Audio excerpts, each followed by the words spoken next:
The investigation into the disappearance of Nancy Guthrie has reached a tipping point, and the focus has shifted from a mysterious abduction to a calculated financial motive.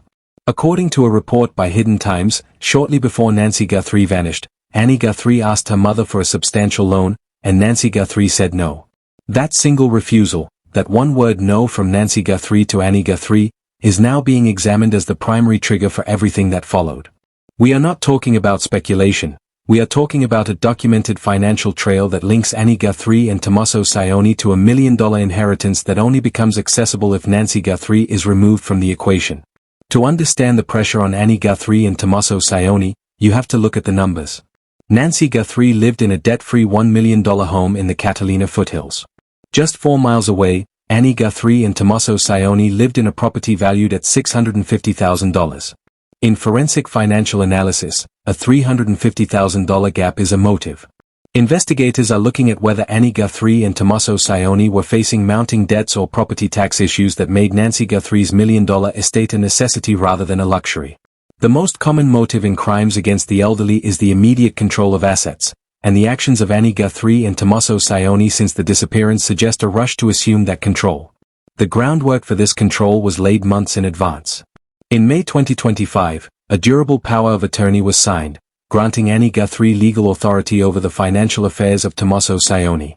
While Annie Guthrie might claim this was routine, forensic analysts view it as the creation of a legal safety net. If Annie Guthrie was already managing the finances of Tommaso Cioni, the only obstacle left to total financial security was Nancy Guthrie. When Nancy Guthrie reportedly denied the loan request from Annie Guthrie, the legal framework was already in place to bypass Nancy Guthrie entirely, provided she was no longer there to object.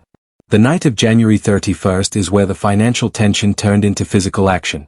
Nancy Guthrie took a documented Uber to the home of Annie Guthrie and Tommaso Cioni. Every second of that trip is verified by GPS.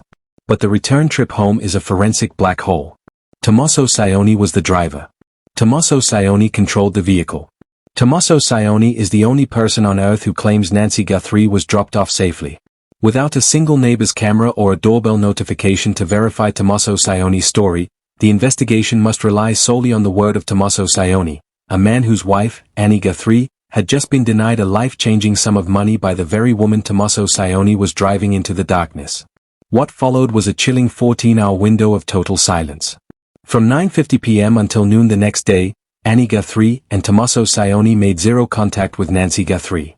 They knew Nancy Guthrie was 84 years old. They knew Nancy Guthrie was profoundly deaf without her hearing aids. They knew Nancy Guthrie required vital medication every single night. Yet, Annie Guthrie and Tommaso Cioni allowed 14 hours to pass without a single check-in. This silence was not an oversight, it was an operational necessity.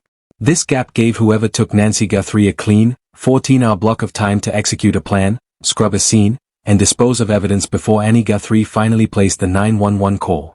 That 911 call placed by Annie Guthrie is perhaps the most dangerous piece of evidence against the family. In Arizona, these calls are public record, but investigators have sealed the recording of Annie Guthrie.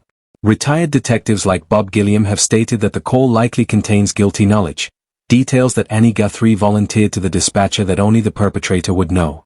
The fact that the FBI is withholding the voice of Annie Guthrie suggests they are preserving it for a future trial. If Annie Guthrie sounded too calm, or if Annie Guthrie described a scene she hadn't yet entered, the recording becomes the smoking gun that links Annie Guthrie and Tommaso Cioni to the disappearance. The pressure on the family is visible in the physical evidence. The FBI seized the Honda CR-V belonging to Annie Guthrie and held it for 40 days. You do not hold a witness's car for 40 days for a routine sweep. You hold it for exhaustive forensic DNA processing. While that car was being searched for the biological remains of Nancy Guthrie, Annie Guthrie and Tommaso Cioni were already seen at the $1 million home, loading boxes and removing property. Nancy Guthrie has not been declared dead. There is no legal probate. Yet, Annie Guthrie is clearing the house. This is not the behavior of a grieving daughter, it is the behavior of someone liquidating an asset. The forensic hair samples and DNA found at the scene by federal agents identified multiple unidentified contributors with clean criminal records. This perfectly matches the profile of someone like Tommaso Cioni or Annie Guthrie, individuals who have never been in the system but have a powerful motive.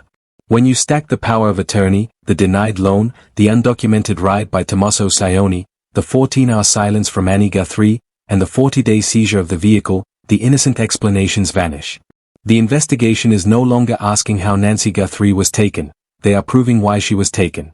And the answer leads directly back to a mother saying no to Annie Guthrie and a son-in-law, Tommaso Cioni, who provided the final, undocumented ride into the night.